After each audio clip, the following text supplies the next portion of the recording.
हाँ देखो, क्या बता रहे थे? डाइपोल मोमेंट शायद बताए थे, लास्ट क्वेश्चन बहुत इंपॉर्टेंट क्वेश्चन था।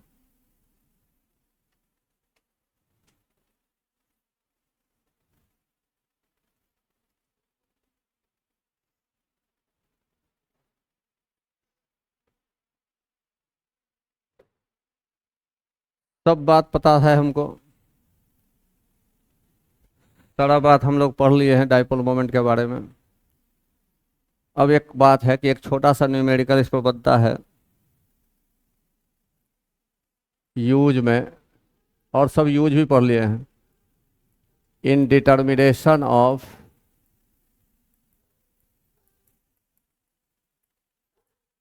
परसेंट ऑफ आयोनिक कैरेक्टर,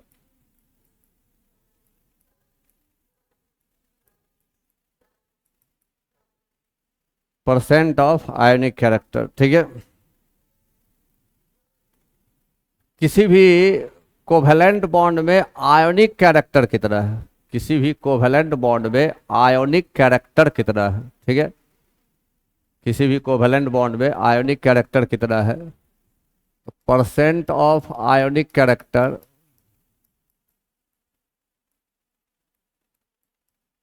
बराबर होगा म्यू एक्चुअल बोलो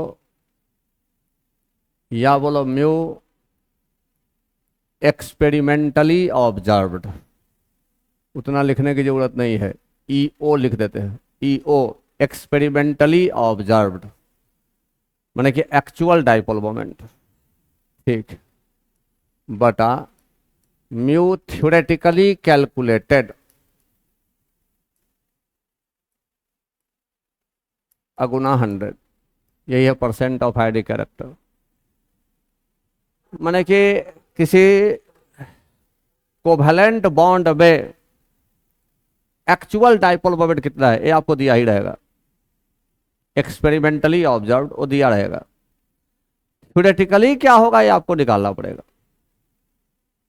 और तब गुना 100, इतना बताइए गुना 100। यही एक छोटा सा सवाल रहता है, ठीक है। जैसे सवाल है, सवाल है कि dipole moment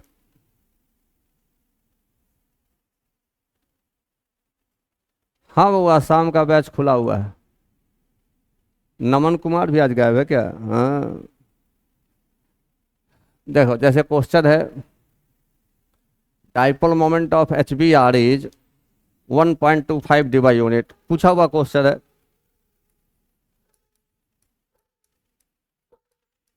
dipole moment of H B R is 1.25 Debye unit if the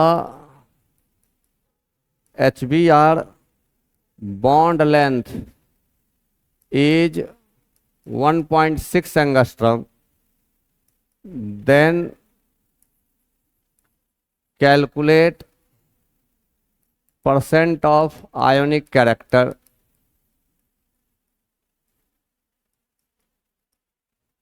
ठीक है, ये सवाल है। देखो dipole moment of H B R मतलब म्यू एक्सपेरिमेंटली ऑब्जर्व मैंने एक्चुअल दिया हुआ है 1.25 डी बाई यूनिट। हमको पता है कि एच और बी आर के बीच कौन बॉन्ड होता है, कोवेलेंट बॉन्ड। एच और बी आर के बीच कौन बॉन्ड होता है, कोवेलेंट बॉन्ड होता है। एच और बी आर के बीच कौन बॉन्ड होता है, कोवेलेंट बॉन्ड होता है। लेकिन बी आर का इलेक्ट्रोनेगेटिविटी ज्यादा है तो यहाँ डेल्टा माइनस और यहाँ डेल्टा प्लस आएगा, तो कुछ ना कुछ इसमें आयन का भी कैरेक्टर होगा, कुछ ना कुछ इसमें आयोनिक कैरेक्टर भी होगा, ठीक है। तो कितना परसेंट आयोनिक कैरेक्टर है इस कोवेलेंट बॉन्ड में, कितना परसेंट आयोनिक कैरेक्टर है? आज सब गायब है। कुछ ना कुछ इसमें आयोनिक कैरेक्टर भी होगा, तो सवाल कहता है कि कितना परसेंट आयोनिक कैरेक्टर है, ठीक है। एक्चुअल डाइपोल मोमेंट दिया हुआ है। अगर यहां एक एक इलेक्ट्रॉन का साझेदारी हुआ है तो देखो सोचना क्या है। मान लो लेट इट इज आयोनिक, अगर ये आयोनिक होगा तो H पर प्लस होगा, Br पर माइनस होगा नहीं। लेकिन 100% थ्योरेटिकली कैलकुलेटेड वर्ड बोलने का मतलब क्या कि 100% आयोनिक मान लीजिए कि वो कोवेलेंट बॉन्ड 100% आयोनिक है। तो अगर 100% आयोनिक है तो यहाँ एक एक इलेक्ट्रॉन का शेयरिंग है, तो एक ज़्यादा से ज़्यादा एक ये लॉस करेगा, एक ये गेन करेगा। तो अगर इसका हमको निकालना होगा mu theoretically calculated for 100% ionic character. तो डाइपोल मोमेंट क्या होता है, चार्ज गुना डिस्टेंस। इस पर चार्ज क्या होगा, 1 यूनिट चार्ज। 1 यूनिट चार्ज क्या होता है, 4.8 इंटू 10⁻⁻10 ESU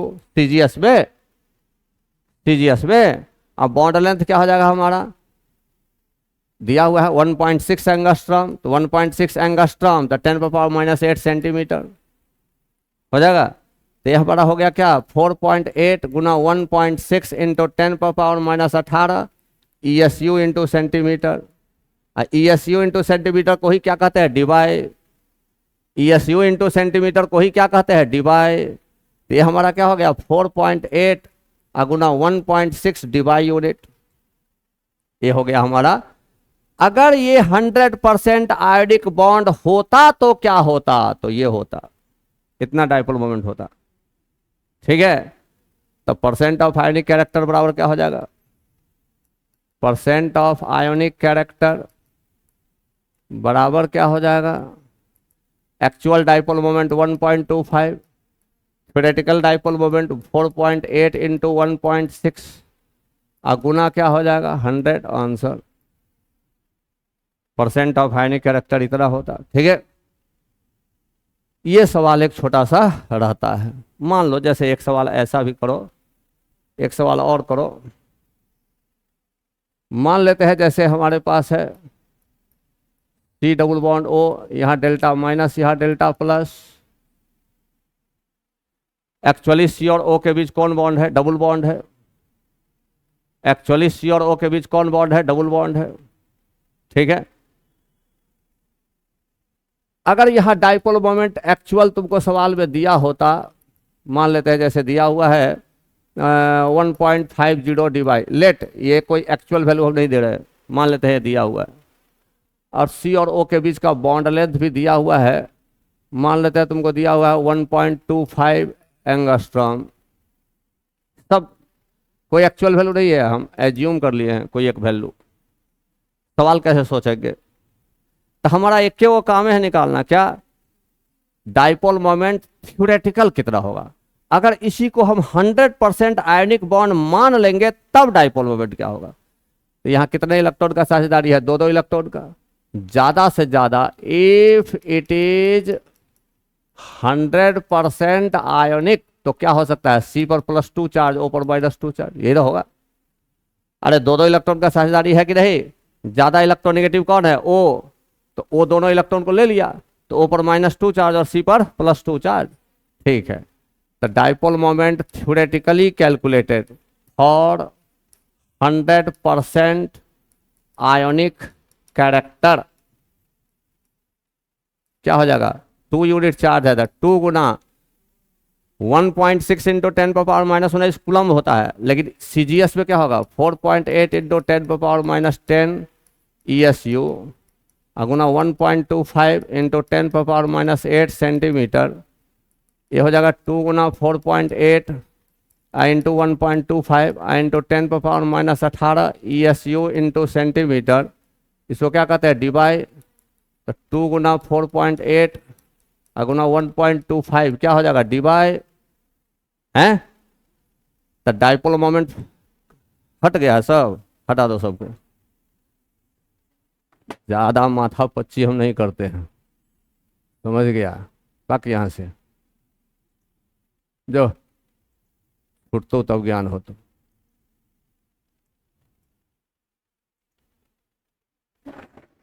देख, हाँ छूट गया होगा, छूट गया। 2 गुना 4.8 इंटू 1.25 डिवाइड। ठीक है, ये हो गया हमारा 100% आयोनिक कैरेक्टर के लिए। ठीक है, तो परसेंट ऑफ आयोनिक कैरेक्टर क्या हो गया, पढ़ाया उसको जाता है जो पढ़ना चाहता है, पढ़ाया उसको नहीं जाता है जो नहीं पढ़ना चाहता है। ठीक है, हो गया। तो 100% परसेंट ऑफ आयोनिक कैरेक्टर क्या होगा, म्यू एक्चुअल बटा म्यू थ्योरेटिकल, गुना क्या हो जाएगा 100। ठीक है, तो म्यू एक्चुअल कितना है, सवाल में दिया हुआ है 1.50, म्यू थ्योरेटिकल कितना है, निकाल लिया है 2 गुना 4.8 आई इंटू 1.25, गुना क्या हो जाएगा 100, आंसर। ठीक है, ये हो गया हमारा परसेंट ऑफ आयोनिक कैरेक्टर। ठीक है, okay. Percent of ionic character निकालने का एक और तरीका है, सेकेंड प्रोसेस। देखो, मान लेते हैं ए और बी के बीच कोई बॉन्ड है, बी ज्यादा इलेक्ट्रोनेगेटिव है, या कौन ज्यादा इलेक्ट्रोनेगेटिव है हमको नहीं मालूम है, कोई ना कोई तो एक ज्यादा इलेक्ट्रोनेगेटिव होगा ही ना, है। तो ज्यादा इलेक्ट्रोनेगेटिव जो होगा वो अपने तरफ बॉन्डेड इलेक्ट्रॉन को खींचेगा, तो यहाँ माइनस यहाँ प्लस, माने कोवेलेंट बॉन्ड में हमारा पोलर कैरेक्टर आ गया, कोवेलेंट बॉन्ड में हमारा आयोनिक कैरेक्टर आ गया। तो कितना परसेंट आयोनिक कैरेक्टर है, यही सवाल है। एक तो डाइपोल मोमेंट के कॉन्सेप्ट से, और दूसरा परसेंट ऑफ आयोनिक कैरेक्टर बराबर 16 into X A minus X B plus 3.5 into X A minus X B का होल स्क्वायर, जहां एक्स ए है electronegativity of A, X B है इलेक्ट्रोनेगेटिविटी ऑफ बी।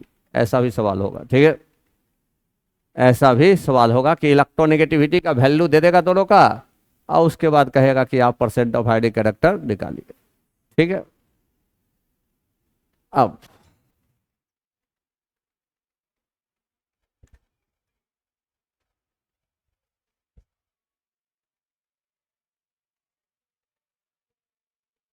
देखो, यहां पर अब वैलेंस बॉन्ड थ्योरी खत्म होता है, वैलेंस बॉन्ड थ्योरी यहां पर खत्म होता है, और एक बहुत इंपॉर्टेंट थ्योरी की शुरुआत होगी आज, वो है मोलेकुलर। इसलिए काट दिए, छूटलो तो छूट गेलो जो बाकी आज। एकरा बाद तू पछला खर्चा करके अबे तो फिर हमरे यहाँ आवे को तू, ये बात तय हो। वही के लिए तोरा फिर पूरा कोटा बउआए के हो तो 5 साल, तब एक आधो मालूम चलतो जो कौन टीचर है। ठीक है, देख इधर। तो यहां पर हमारा वैलेंस बॉन्ड थ्योरी खत्म होता है, लेकिन वैलेंस बॉन्ड थ्योरी का कुछ लिमिटेशन भी है। सबसे पहला लिमिटेशन है, सबसे पहला लिमिटेशन, उतना लिखने की जरूरत नहीं है। ठीक है, हम तो लिख दिए हुए हैं, बहुत नहीं होगा तो भेज देंगे व्हाट्सएप पर। ठीक है, हाँ, इतना क्या लिखता रहेगा। ठीक है, और नहीं तो वैसे पहला पॉइंट दूसरा पॉइंट बोल देते हैं। ठीक है, तो पहला पॉइंट है क्या, ये देखो, पहला पॉइंट ये है कि valence bond theory could not explain paramagnetic nature of O2। Paramagnetic nature of O2 को एक्सप्लेन नहीं कर पाता है वैलेंस बॉन्ड थ्योरी। ये पहला पॉइंट है, हम बोल देते हैं, लिख लेना वीडियो से। ओ जाते हैं, ठीक, और व्हाट्सएप पर भेज दो। ठीक है, नहीं भेजेंगे, हम चाह रहे हैं कि मोलेकुलर ऑर्बिटल थ्योरी छूट जाए। हम पढ़ने वाले को ही पढ़ाते हैं, नहीं पढ़ने वाले को भगा देते हैं। ठीक है, हमारा ये नेचर है, पढ़ा किसको सकते हैं। बेवकूफ़ रहेगा तो आपके स्क्रीनिंग इफेक्ट बढ़ाएगा ना, इंटर इलेक्ट्रॉनिक रिपल्सन बढ़ाएगा, जेड इफेक्टिव घटा देगा। ठीक है,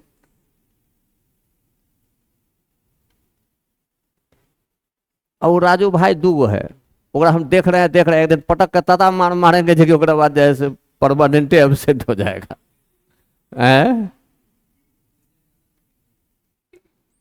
ये वो पटके के मारे से जैसे ओकरा देह सीधा कर देंगे। पढ़ने वाला लड़का को पढ़ना चाहिए लगातार, ठीक है। अब देखिए, तो पहला लिमिटेशन यही है, यही सबसे इंपॉर्टेंट है कि O2 पैरामैग्नेटिक होता है एक्सपेरिमेंटली, जबकि पैरामैग्नेटिक का कॉन्सेप्ट आपके पास क्या है कि पैरामैग्नेटिक एलिमेंट वो होगा, पैरामैग्नेटिक एलिमेंट वो होगा जिसमें अनपेयर्ड इलेक्ट्रॉन होगा। पैरामैग्नेटिक एलिमेंट वो होगा जिसमें अनपेयर्ड इलेक्ट्रॉन होगा, ठीक है, वो होगा आपका पैरामैग्नेटिक एलिमेंट।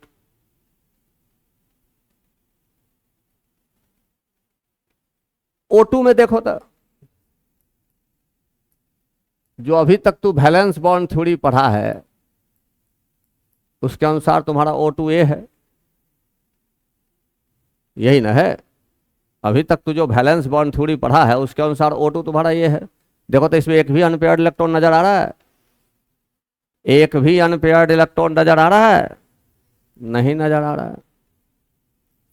तो इसको तो डायामैग्नेटिक होना चाहिए, वैलेंस बॉन्ड थ्योरी के अनुसार इसको क्या होना चाहिए? डायामैग्नेटिक होना चाहिए, ठीक है। लेकिन जब प्रैक्टिकली देखते हैं तो ये पैरामैग्नेटिक है। प्रैक्टिकली जब हम देखते हैं तो ये क्या है? पैरामैग्नेटिक है। तो इस बात का एक्सप्लेनेशन वैलेंस बॉन्ड थ्योरी नहीं करता, यही मेन पॉइंट है। बाकी और तो बहुत पॉइंट लिख दिए हैं, ठीक है। उसके बाद वैलेंस बॉन्ड थ्योरी इसको भी एक्सप्लेन नहीं करता है।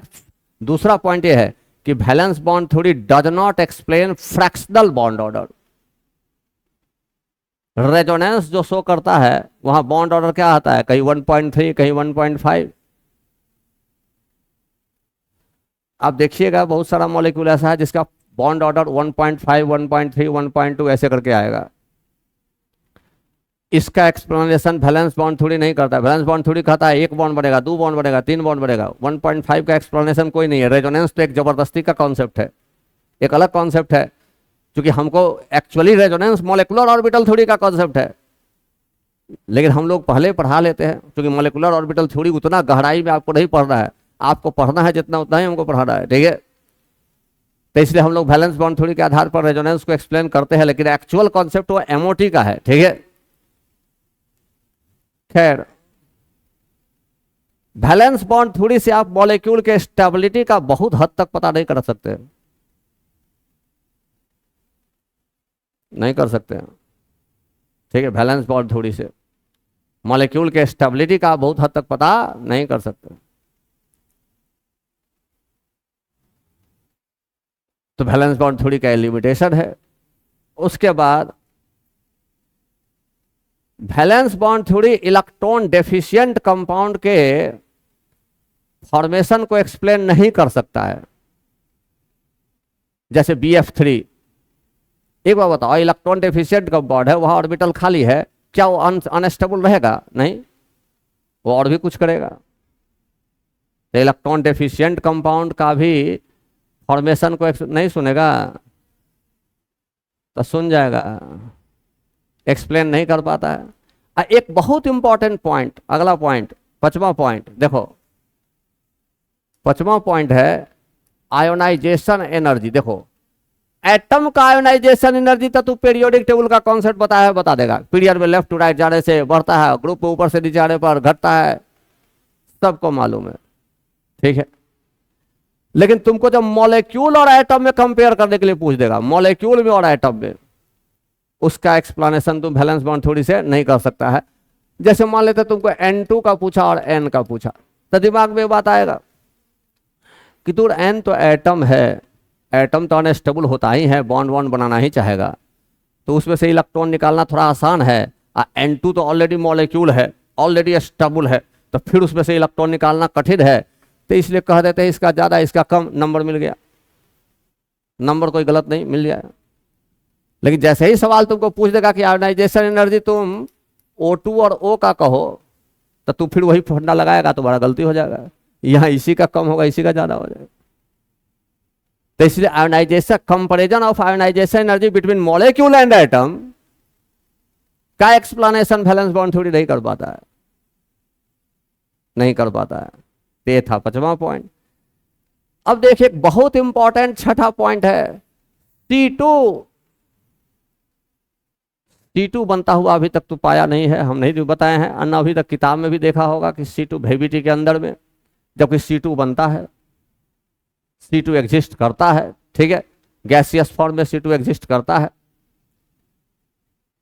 आपको अभी तक एक बात पता है कि पाई बॉन्ड अकेले कभी नहीं बनेगा, हमेशा सिग्मा पहले बनेगा तब पाई बनेगा, ये VBT कहता है। लेकिन तू C2 में देखेगा, C2 में 2 बॉन्ड ऑर्डर होगा, दोनों पाई बॉन्ड होगा, एको को सिग्मा नहीं होगा।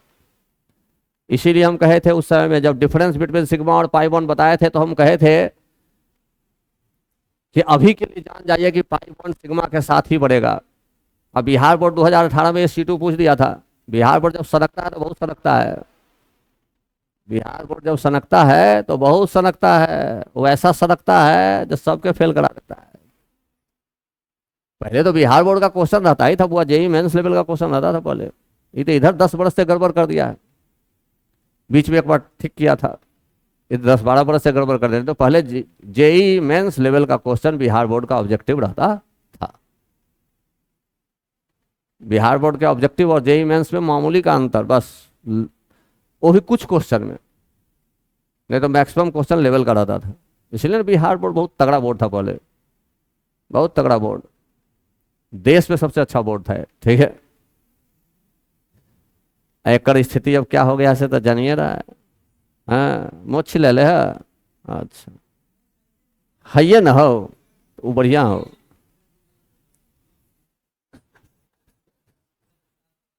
तू कौन छिले रहे, अरे यहाँ आधा कट गलो, यहाँ पूरा कट गलो, मोछ तो छिलो। अच्छा देखो, तो आयोनाइजेशन एनर्जी जैसे ही तू अभी तक के कॉन्सेप्ट से लगाएगा तो इसका आंसर सही हो जाएगा, इसका आंसर गलत हो जाएगा, इसका भी एक्सप्लेनेशन हमको करना है। इस तरह के बहुत सारा जैसे, हाँ जैसे एक और पॉइंट आएगा कि bond order of CO plus greater than 3 होता है।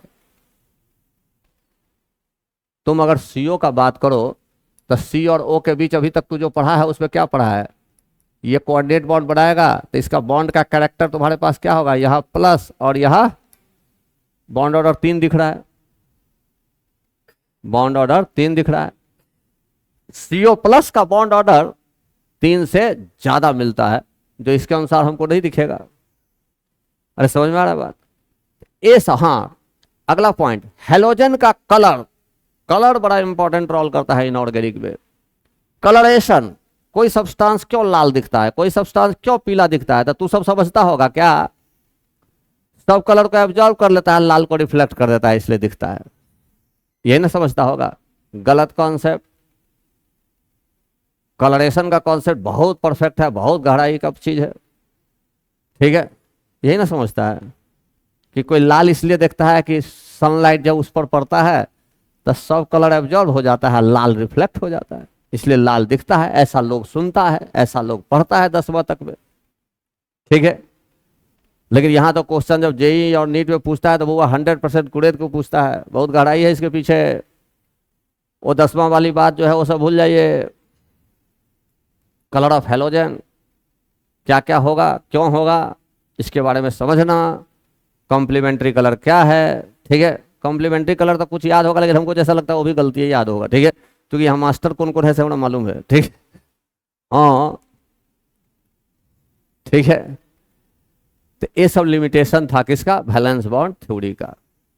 मेन लिमिटेशन था यही O2 वाला, इसी के लिए एक्चुअली मोलिकुलर ऑर्बिटल थ्योरी दिया गया, तो बहुत सारा चीज का एक्सप्लेनेशन हो गया।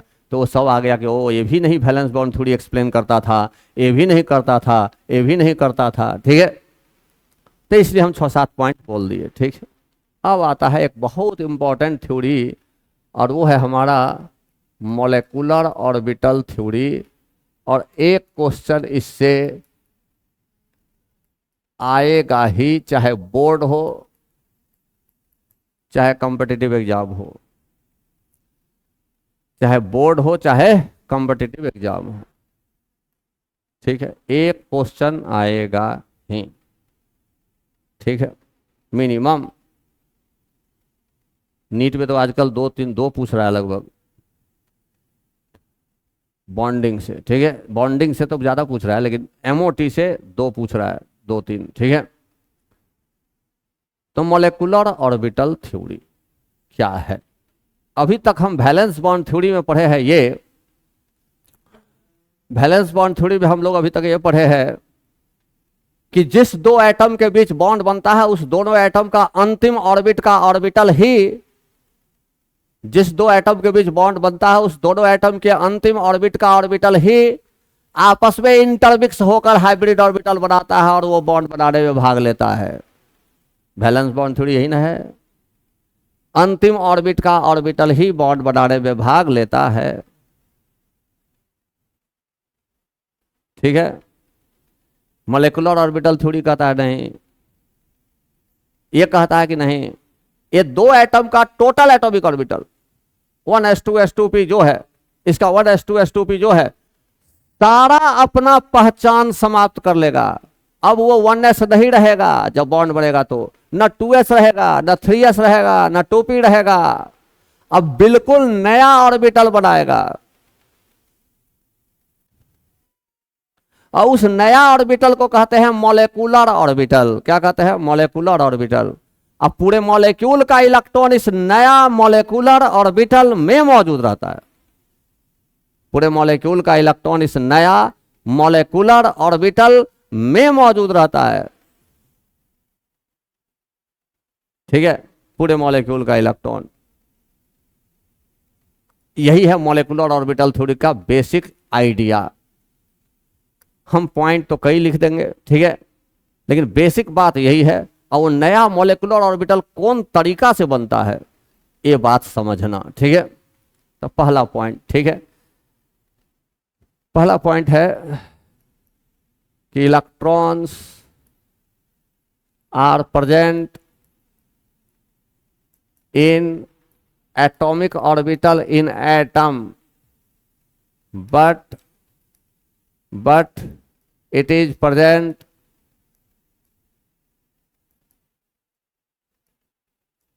in molecular orbital, m dot o molecular orbital in molecule। हम क्या कहे, हम अभी भी क्या बताए हैं कि एटॉमिक ऑर्बिटल रहेगा नहीं, जैसे ही 2 एटम बॉन्ड बनाने आएगा तो एटॉमिक ऑर्बिटल अपना आइडेंटिटी समाप्त कर लेगा और नया ऑर्बिटल बनेगा जिसको कहेंगे हम मॉलिक्यूलर ऑर्बिटल। और पूरे मॉलिक्यूल का इलेक्ट्रॉन इसी नए मॉलिक्यूलर ऑर्बिटल में मौजूद रहता है, ठीक है, अपना आइडेंटिटी समाप्त करता है। कौन? Atomic orbital. दूसरा वही बात लिखते हैं, in formation of molecule atomic orbital loses their own identity। Molecule के बनने के दौरान एटॉमिक ऑर्बिटल अपना आइडेंटिटी लूज कर लेता है, अपना पहचान समाप्त कर लेता है। अब यह भी बताया है कि एटॉमिक ऑर्बिटल रहेगा नहीं, जब 2 एटम के बीच बॉन्ड बनेगा तो बॉन्ड बनने के दौरान सारा का सारा एटॉमिक ऑर्बिटल अपना पहचान समाप्त कर लेगा। क्या बनेगा, कहां बनेगा? बहुत आसान सा टॉपिक है, लेकिन है बड़ा इंपॉर्टेंट टॉपिक। आसान है लेकिन पढ़ना है कॉन्सेप्चुअली। इसमें साबित हो जाएगा कि हाँ पाई बॉन्ड भी अकेले बनता है। इसका क्वेश्चन लगभग 1 आध साल बीच करके पूछता है, बोर्ड में भी कंपटीशन में भी, ठीक है, ठीक है। हम एक और लाइन बोले, शुरुआतें जब की है तो पहला ही जो 2 पॉइंट बोले वो पहले ही बोल दिए हम कि during formation of molecule not only orbital of outer most orbit participates in intermixing, not only orbitals of outer most orbit participates in intermixing but total atomic orbital of both the combining atoms are participating in intermixing and lose their own identity to form new molecular orbitals, ठीक है। दोनों atom का अपना total atomic orbital अपना पहचान समाप्त कर लेगा और नया ऑर्बिटल बनाएगा, जिसको कहते हैं मॉलिक्यूलर ऑर्बिटल। ये भी पॉइंट लिख लो, कुछ नहीं, जो हम total atomic orbitals of both combining atoms participate in intermixing total, एक भी एटॉमिक ऑर्बिटल बचा हुआ नहीं रहेगा, माने मॉलिक्यूल में एटॉमिक ऑर्बिटल का कोई वैल्यू नहीं है, ये थ्योरी के अनुसार। हालांकि हम लोगों को ज्यादातर एटॉमिक वैलेंस बॉन्ड थ्योरी से ही काम करना है, मॉलिक्यूलर ऑर्बिटल थ्योरी का हमको लिमिटेड नॉलेज चाहिए, लेकिन जितना चाहिए उसको चाहिए, इसीलिए क्वेश्चन उसे पूछता है, क्योंकि आगे अब आपको जो पढ़ाई कर दी है वो उसी से करना होगा। ठीक है, मान लेते हैं आपको बीएससी इन केमिस्ट्री मिल गया आईआईटी में, तो ये वाला ये एलएस कॉलेज या डीएस कॉलेज वाला बीएससी नहीं होता है, वहाँ जो बीएससी होता है तो वो होता है तो पता चलेगा जो पढ़ाई का क्या मतलब था। ठीक है, क्या मतलब है। ये जो जाते हैं ये सनशाइन, नॉर्थ पॉइंट, ठीक है, और कौन कौन स्कूल है रे, प्रभात तारा, और कौन कौन स्कूल है, अगरम बगरम, वो सब बात खत्म है, उस समय पढ़ाई होती है, क्वेश्चन पूछता है, समझ गए। हाँ, अब देखो,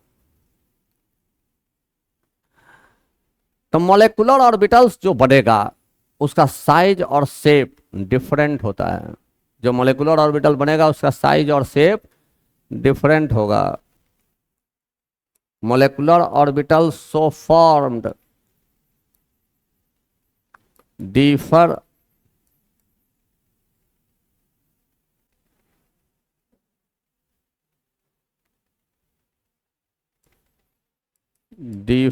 in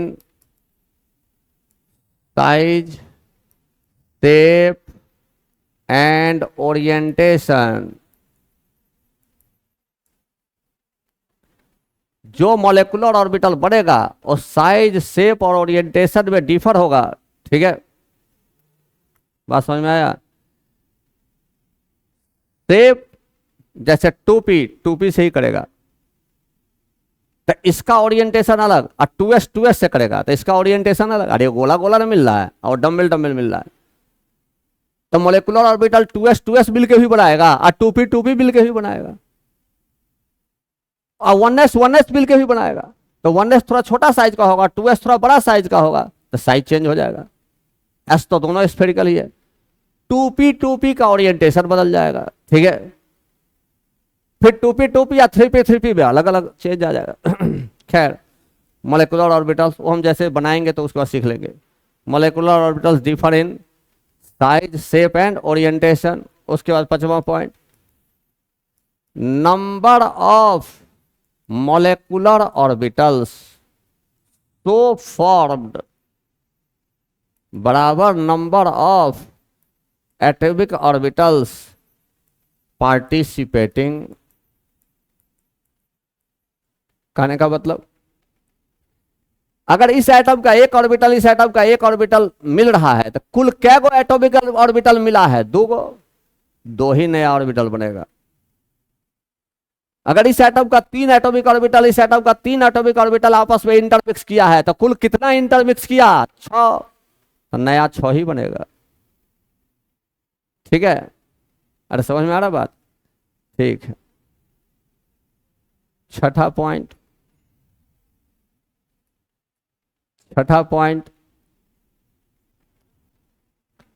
लाइट आज कम हो गया। ये देखो,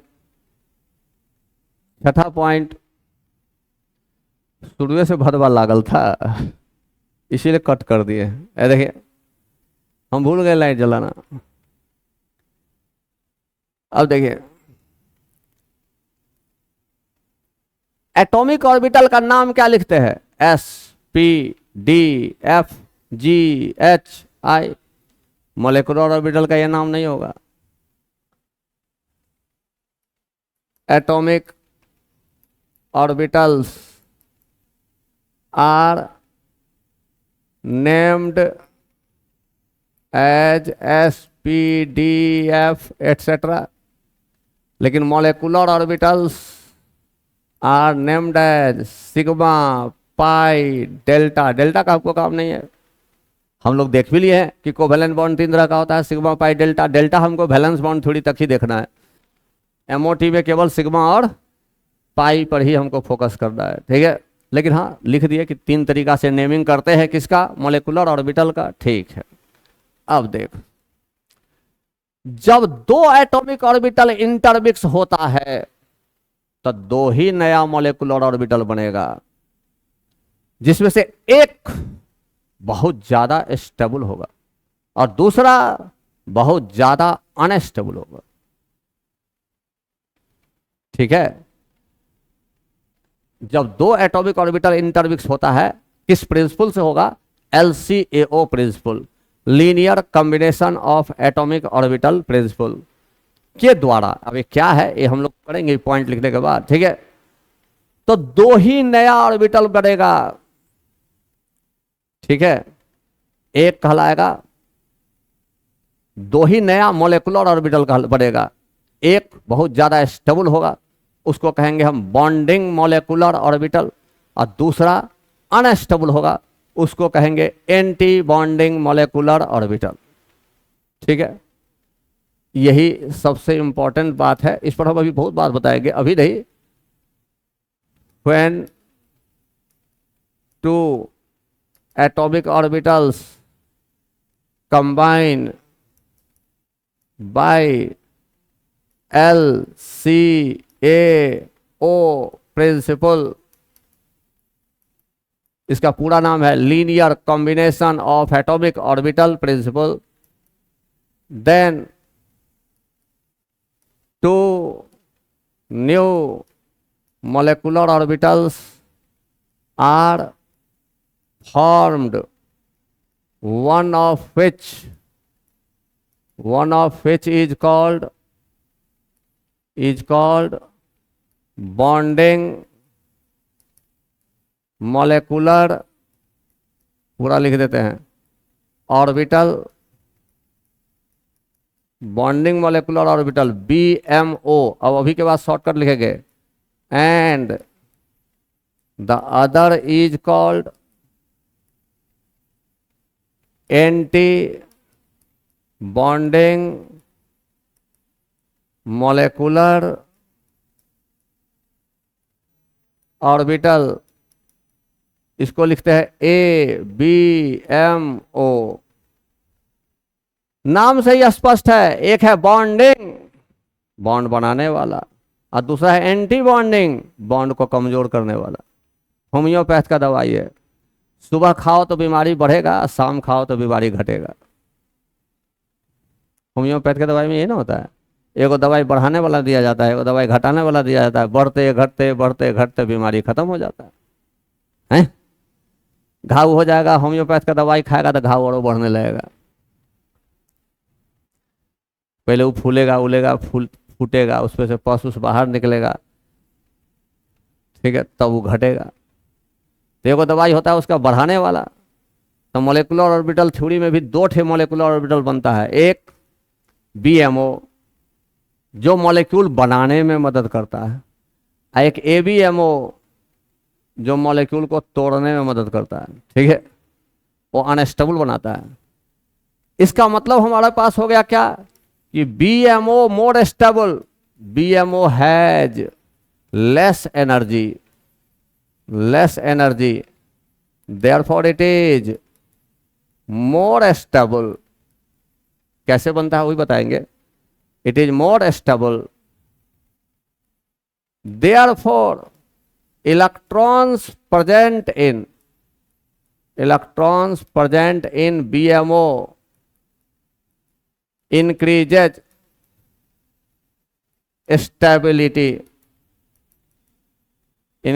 stability of molecule,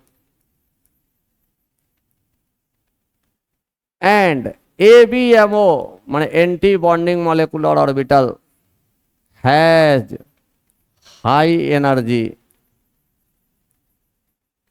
therefore it is less stable, and electrons present in ABMO, anti-bonding molecular orbital, decreases the stability of molecule.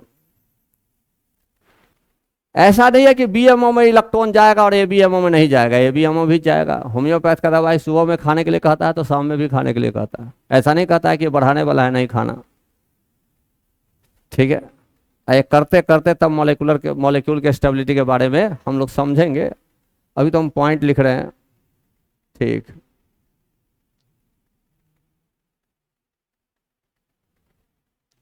नौमा, एटॉमिक ऑर्बिटल्स आर मोनोसेंट्रिक। कहने का मतलब एटॉमिक ऑर्बिटल को कोई एक ही न्यूक्लियस खींचेगा, but molecular orbitals are polycentric. जितना एटम के बीच बॉन्ड बना है मोलेकुलर ऑर्बिटल सबको खींचेगा, मोलेकुलर ऑर्बिटल को सारा न्यूक्लियस खींचेगा, ठीक है, ओके। एटॉमिक ऑर्बिटल में इलेक्ट्रॉन भरता है किस कॉन्सेप्ट से, कौन कौन रूल फॉलो करता है? अफबाऊ प्रिंसिपल, वुंड्स रूल और पॉलीज एक्सक्लूजन प्रिंसिपल, तीनों को फॉलो करता है। Aufbau principle, Hund's rule, Pauli's exclusion principle, atomic structure में बताया है ना, तीनों को फॉलो करता है। मॉलिक्यूलर ऑर्बिटल में भी इलेक्ट्रॉन भरता है उसी कॉन्सेप्ट से, लेकिन ऑर्बिटल का एनर्जी ऑर्डर वहां तो अफबाऊ प्रिंसिपल से हो जाता था, लेकिन यहां एक्सपेरिमेंटली निकाला जाता है, इलेक्ट्रॉनिक कॉन्फ़िगरेशन एक्सपेरिमेंटली निकाला जाता है। बात समझ में आया? तो देखिए 10वां पॉइंट, इलेक्ट्रॉन्स आर, ये सीख लेगा ये सब जब बताएंगे, तो अभी तो पॉइंट चल रहा है तो लग रहा होगा कि ये क्या चल रहा है क्या चल रहा है, लेकिन जैसे ही बताएंगे 2-3 दिन में ये सब बनाने आ जाएगा, ठीक है। ये सारा पॉइंट का ही यूज होगा जो हम बताएंगे कैसे, इसका मतलब क्या है, इसका मतलब क्या है, ठीक है। Electrons are filled up in molecular orbital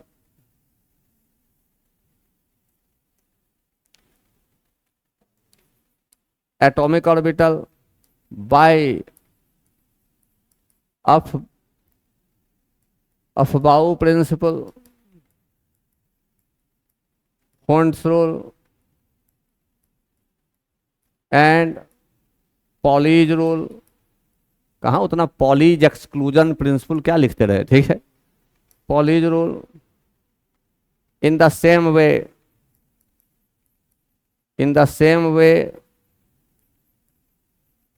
electron filling in molecular orbital also follow कौन कौन rule? Aufbau, Hund and Pauli's rule, ठीक है।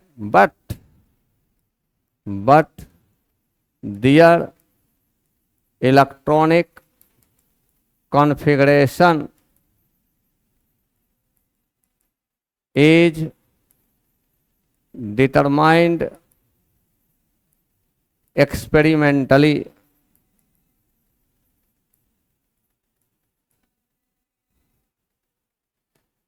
ठीक है। अब वैसा ही एटॉमिक ऑर्बिटल इंटरमिक्स होगा, वैसा ही एटॉमिक ऑर्बिटल इंटरमिक्स होगा जिसका एनर्जी लगभग बराबर हो।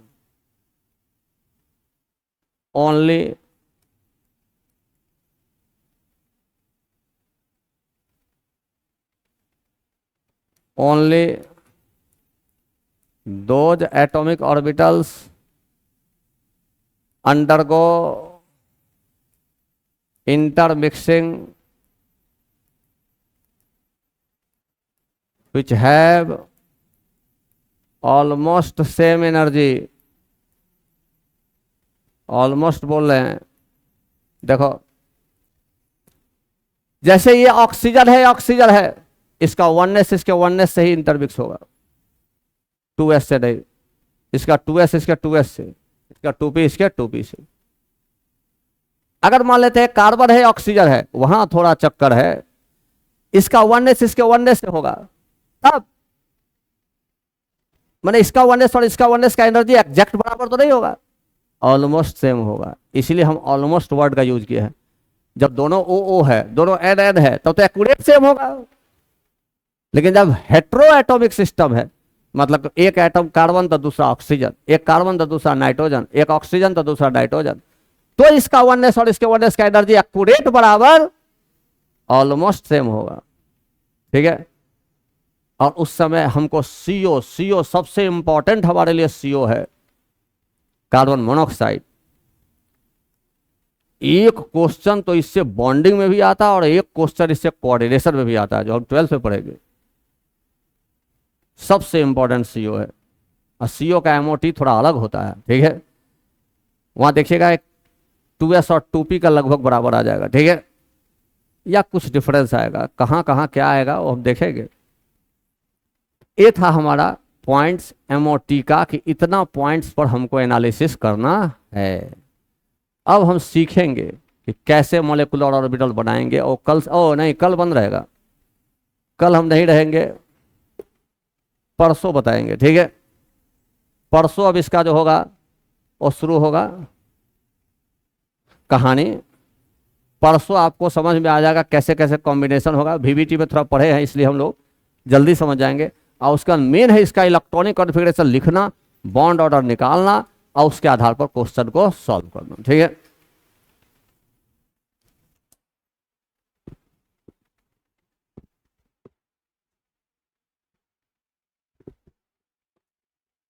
आज 100 काम करा दिए।